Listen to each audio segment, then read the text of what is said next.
সবাইকে নমস্কার জানিয়ে আমরা আজকে আমাদের এই ভিডিও শুরু করছি। আমি ডক্টর পার্থ মণ্ডল, আমি একজন জেরিয়াট্রিক্স ডক্টর। জেরিয়াট্রিক্স মানে হচ্ছে বয়স্ক বিশেষজ্ঞ ডাক্তার। তো আজকে আমি যার সাথে কথা বলবো তার ব্যাপারে যত কম বলবো ততই ভালো, কারণ হচ্ছে গিয়ে মানুষ চাইলে কি না করতে পারে সেই চেঞ্জটাই কিন্তু এই বাবা দেখিয়ে দিয়েছে। বাবা বললা আমার এখন বয়স হয়নি, দাদা, ঠিক আছে, দাদা সেটা দেখিয়ে দিয়েছে। তো দাদার থেকে শুনবো দাদার গল্প। তো প্রথমে দাদা পরিচয় দাও আপনার। নমস্কার, আমার নাম প্রসেনজিৎ সোরেন। আর অ্যাকচুয়ালি প্রবলেম ছিল আগে টেনশন হতো, যে কোনো জিনিসকে ডিপভাবে নিয়ে চলে যেতাম। তারপরে মাথা ঘুরতো অল টাইম, একটা মাথা ঘোরা না, কেমন একটা ফিল হতো, মাথা টাল মারছে, মনে হচ্ছে পড়ে যাবো, এই টাইপের একটা ফিলিং হতো। স্যারের খোঁজ দিল, এখানে আসলাম, আমাকে ওষুধ দিল, মাসখানেকে 1 মাসের ওষুধ দিয়েছিল, খেলাম। খাওয়ার পরে মাথা টাল মারা এগুলো বন্ধ হয়ে যেত, কিন্তু আমি ড্রিঙ্কও করতাম। তো স্যার বলেছিল যে এই জিনিসটাকে হটাতে হবে।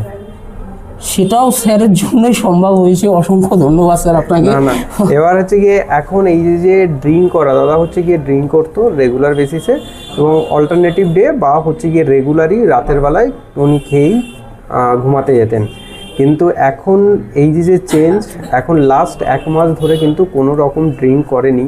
মানে আমাদের আজকের এই ভিডিওটা বানানো একটাই জন্য, মানে মানুষ চাইলে কি না করতে পারে। আমরা যদি চাই নিজেকে পরিবর্তন করব, চেঞ্জ করব, নিজেকে ভালো থাকতে হবে, ভালো রাখতে হবে, তাহলে কিন্তু আমরা সব কিছুই করতে পারি। কিন্তু আমরা সবার সব কথা শুনি, আমরা সবাই সব কিছু বুঝি, কিন্তু আমরা যখন ইউজ করতে হয় নিজেকে বা অ্যাপ্লাই করতে হয় নিজেকে, তখনই কিন্তু আমরা সেই কাজটা করতে পারি না। তো আজকে দাদা দেখিয়ে দিয়েছে যে ড্রিঙ্ক কীভাবে ছাড়া যায়। 1 মাস কোনো রকমভাবেই অ্যালকোহল নেয়নি, এবং মাঝে একবার নিয়েছিল, তারপরে নিয়ে নিজেকে একবার অপরাধী ফিলিং মনে হয়েছে যে আমি কেন খেলাম। তো তারপর থেকে হচ্ছে কি আর কিন্তু উনি খাননি, এবং নিজেকে ভালো থাকার জন্য উনি নিজে একটা ক্র্যাম্প কিনেছেন। সেই রেগুলার বেসিসে উনি এখন হচ্ছে গিয়ে সেই ক্র্যাম্প খেলেন। এবং ওই টাইমটাতেই, যে টাইমটাতে ড্রিঙ্কের কাছে যেতাম, তখন হচ্ছে গিয়ে সেই টাইমটা কিন্তু ওনাকে নিজেকে ওখানে ইনভলভ করেছে। তো আজকে এই যে চেষ্টা, এটাকে সাধুবাদ জানাই।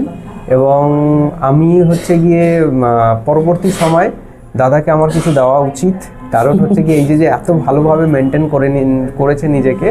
তো ভালো থাকবে এইভাবে, কারণ ছেলে আছে ছোট, তাকেও মানুষ করতে হবে, এবং ফ্যামিলি রয়েছে, ফ্যামিলি সবাইকে দেখতে হবে, এবং নিজেকেও ভালো রাখতে হবে। তো এই বলে আমরা আমাদের ভিডিও এখানেই শেষ করছি। আপনারা সবাই ভালো থাকবেন, নমস্কার।